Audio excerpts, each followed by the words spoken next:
Right. So I'm sure this is building on previous talks on the same topic, and we got a little bit more data this year, and this is one of these kind of projects that's slowly but surely ticking over, and it could have some very major implications, which I'm hoping we can have a quick discussion about it at the end. So this whole kind of idea is where does thicket end and forest begin?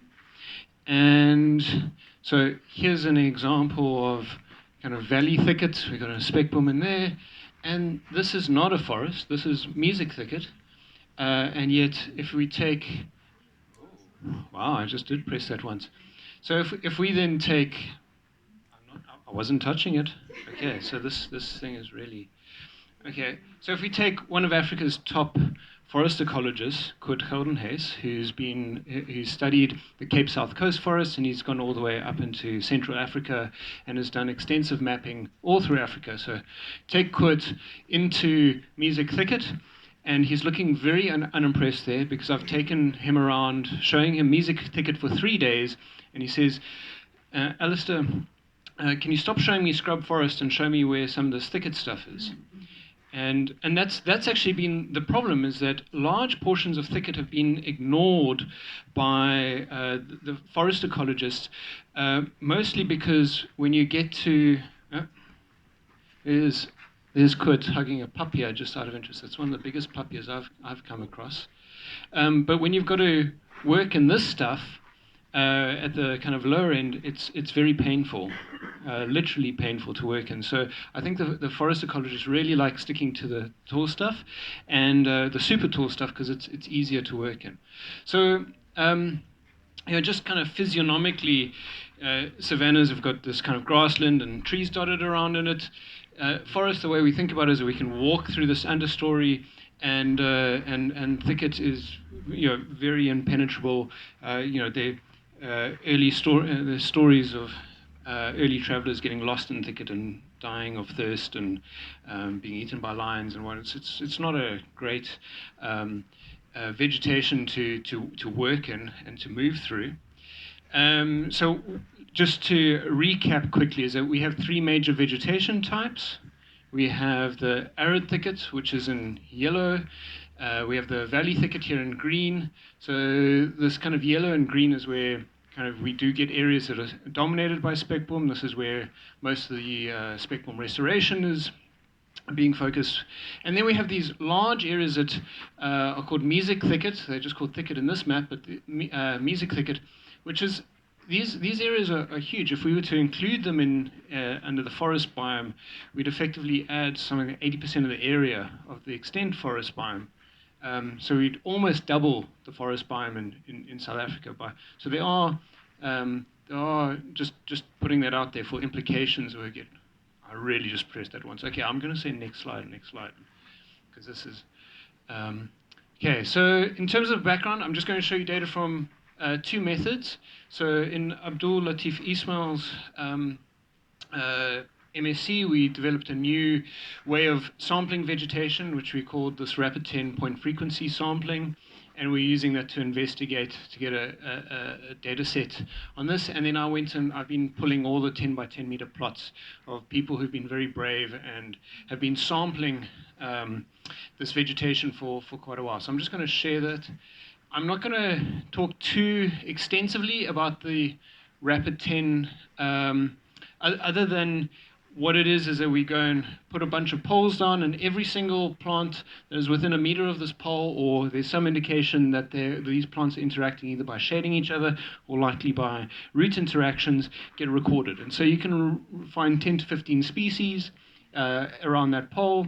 We record it onto iNaturalist. We do a number of poles per site, and then that gets converted into a frequency. So instead of going and putting a 10 by 10 meter plot and doing a percentage cover and listing all the species, we go and take photos of all the different species at a given pole, upload it to iNaturalist. So the reason why we're doing it was because we want to develop a citizen science method of doing community work, because at the moment iNaturalist is great for getting species distributions, but it doesn't necessarily tell you how species are interacting with each other.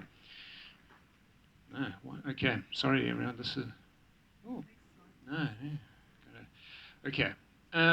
So this is just an example of what this looks like across the various thicket types. Yeah. And this is where Abdul went and sampled. So there was a cross from some of the forest thicket types in the Seerberg, the valley thicket types, some valley and arid thicket types down here, and some of the forest types in Alexandria.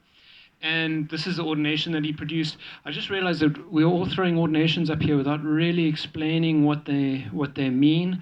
So if you get 2 points that are close together, firstly, a point is going to have a long list of species to it, and with its frequency or cover percentage for each of those species. And if 2 points are very close together, that means they've got very, very similar species composition. So if you go and get that list and you compare it with that list, they're going to be the lists are going to be almost identical. But if you go and compare it to something that's on the other side of the ordination, then they're going to be very, very different species lists. So just look at how close things are together indicates how close those plots are together. Now the crucial thing here, these are 4 different localities. Arid thicket, they're down here. Sunday's valley thicket. So valley thickets are definitely separated on this axis. And then here we've got Albany mesic thicket. That covers, these points are very, very different from each other. So the first thing you can see is the valley thicket's very close. So very close to each other, those different localities. These are very, very different to each other for this mesic thicket. We've got southern coastal forest here. We've got Sunday's mesic thicket there. We've got this mistbelt forest over there, and Finstaden's forest thicket that runs across there. So this entire space here, from Abdul's data, is a mismatch of the mesic thicket and forest, and because it's so spread out, it says there's a lot of turnover in the species communities. Those plant communities are highly variable, but they overlap quite considerably. So you can go and find a Finstaden's forest thicket, which I think is one of those over there, which is very, very close to a Sunday's mesic thicket, which is very, very close to a southern mistbelt forest. Those 3 localities, which are 3 different vegetation types, the community composition is very, very similar. So that's the one data set that's kind of saying that maybe we should be drawing a line here. Then just moving to the 10 by 10 plot database. So this is more than 1,000 10 by 10 plots from 6 studies. I've still got some more that I need to get hold of. So this is not just thicket and forest. This is everything across this landscape. So we had the Palmer data set from 1989, Cowling 1983, Everard 1987 or 1988, Hoffman, there should be a bunch of H's in here. There we go. H's down here. So that's 1999. Vass, which is 2003. Anyway, so they've all been analyzed or collected using the same area, the same kind of general approach. And this is what the non-metric multi. So this is what the ordination looks like. Again, if points are close together, means they're close. So this because a lot of these plots were not they weren't georeferenced, or they don't have a GPS. Those dates that I gave you, 1980s through to 1990s, didn't have GPSs, so they're quarter degree squares. So I'm accurate to within 25 kilometers of where that point might be. So I've got to identify what these. So what I did is I handed this lists of these plots over to Adrian Krobler, who's a leading botanical expert in the Eastern Cape, and he does he actually did the updates to the veg map to align thicket between the flock maps and the Messina and Rutherford maps. And so he really knows what these vegetation types look like, and he then identified them. So I'll go through that in a moment, but I just want to give you like a feel of what all these points mean. So each point represents a 10 by 10 plot, and if we look at Pensia and Kana, I think that's Anka Karoo. These are all the plots that have Anka Karoo in them, and the size of the circle indicates the percentage cover. So you can see this part of the ordination is our arid kind of Nama Karoo region. Themida triandra, rooigras, so that kind of fits into this part of the ordination. Our grasslands in the Eastern Cape. So Karoo, Nama Karoo, grasslands. Of course, we've got to put in Portulacaria afra. So in this part of the ordination. What about like the really arid parts of Thicket? So this is the Noors. So that makes sense. Nama Karoo kind of grading into that Noors, grading into Spekboom. Papia capensis Premboom is in the same kind of overlapping area with Spekboom, but also with that Noors. You can imagine that in this landscape. Let's go to something that's associated with something a bit wetter. Sideroxylin and Numi. Milkwood is in this part of the ordination, and you can see there's definitely a line there. Like there's a moisture gradient, arid and getting out there. Up there is fire, so it's not getting up into the fire because that's the potentially the grassland. Let's look at some really good forest species. Olea capensis is very foresty. Podocarpus fulcatus. So this part of the diagram is your forest. So now, with that kind of understanding where this ordination is in your mind, where does Adrian's kind of, he didn't see this ordination. I just gave him the species list and the cover, and he had to say what vegetation type he thought each plot belonged to. So that was his arid thicket. When I plot out his arid thicket onto the map, that makes a lot of sense with what we just saw. This is the valley thicket, this is the mesic thicket, and this is his forest. Now, we've got to put those all together, and we see that the arid thicket plots and the valley thicket plots floristically. So this is now just looking at the floristics of the plot. If you go and look at it in terms of its physiognomy, what it looks like in terms of its height and its variation between canopy dominance and smaller shrubs, they'd look very different. But if we're just looking floristically, which is the species list and the percentage cover, the arid and valley thicket overlaps quite considerably. Mesic thicket and forest overlap quite considerably. There are areas where there is a little bit of overlap, definitely. And there's still additional data sets, and we haven't quite got through all the points yet. So I'm imagining that we're going to get a little bit more of a graying area over there.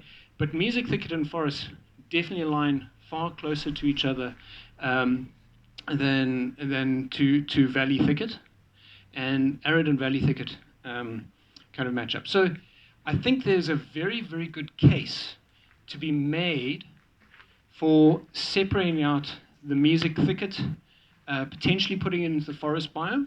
So I've been in discussion with the VegMap committee, the committee that actually runs the VegMap, and they're open to the suggestion, but it's got to, in God we trust, everyone else bring data. So they're not trusting me at all. I've got to bring my data, and so, but there's definitely a case. Now, there are quite a lot of implications. I think, one of them that I hadn't thought about, chatting to Eileen this morning, was that if we take the mesic thicket and put it into forest, we lose the first, the first description of thicket, which was valley bushveld, which was on mesic thicket, and so we kind of lose the archetype of thicket by putting into the forest. However, I think where the issue is that the mesic thicket and forest and arid and valley thicket also are ecologically very different. The way that they operate this is succulent dominated, where the mesic thicket can have a lot of succulents in it, but they're guests in the system. They're not the drivers of the system. Where here, I'd argue that the succulents are the drivers of the system, and we've got to be able to understand them. I'm going to be able to make that clear distinction.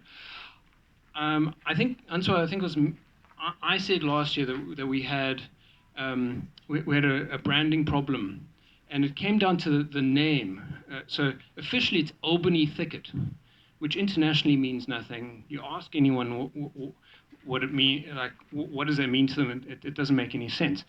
Whereas the and I think there's an opportunity here to get the names right, to something that's meaningful both internationally and to a general person. So Music Thicket potentially, we're spitballing ideas for names this morning. We could call it an evergreen dry forest. Now that immediately puts it in an international context because we've got deciduous dry forests. And we're then also calling it that magic word forest, which puts it into the legislation, gives it a lot of power, and gives our environmental impact assessments, gives our people on the ground a lot more clout because forest has got a lot of legislative clout behind it. When it comes to these, I'm kind of imagining a succulent subtropical thicket, or we could call it succulent dwarf forest, and that's kind of what I informally call it to get people to kind of imagine what this thing looks like. Because the moment you call it a dwarf, cool, thanks. The moment you call it a dwarf forest, it changes the way people view the system. But I think that's got to be an informal name because it's just a little bit too short to be an official forest. Okay, just doesn't make it. Just doesn't make it. But that's why, and so just for the future, I think this will mean quite a lot to the Thicket community. This kind of rebranding and relabeling and the implications that it has for legislation. So this is kind of the first. We're going to do this very slowly. I want to try and get as much input as possible. I really want to change the name Albany Thicket because I think just in itself it's very kind of a misleading or kind of a red herring for what the system is and means. So yeah, let's just kind of watch the space. Please feel free to come and discuss with me your concerns. There are quite a few people who have got concerns about. There's a lot of inertia. I want to stay with what we've got, but I think it's worth changing. And then, Paul Pierre, could I put you on the spot? Because I think just from the environmental impact assessment, so Dr. Steyn teaches all of our environmental impact assessment and is very knowledgeable about it. Could I put you on the spot and just like, what would the shift from thicket to forest mean? Because I don't know about this. I need to come and we need to have a beer and discuss this. But I mean, what would it mean for the environmental impact assessment space if suddenly that large area, all that area in red that I showed at the beginning, suddenly got listed as the forest biome, just to because I think it has major implications.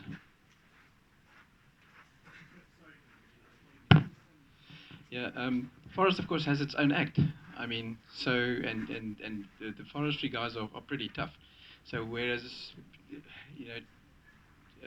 clearing thicket is still negotiable, forest is almost untouchable. So it would have severe implications for losing vegetation. It would increase the protection of thicket, in my opinion, if the thicket now becomes forest.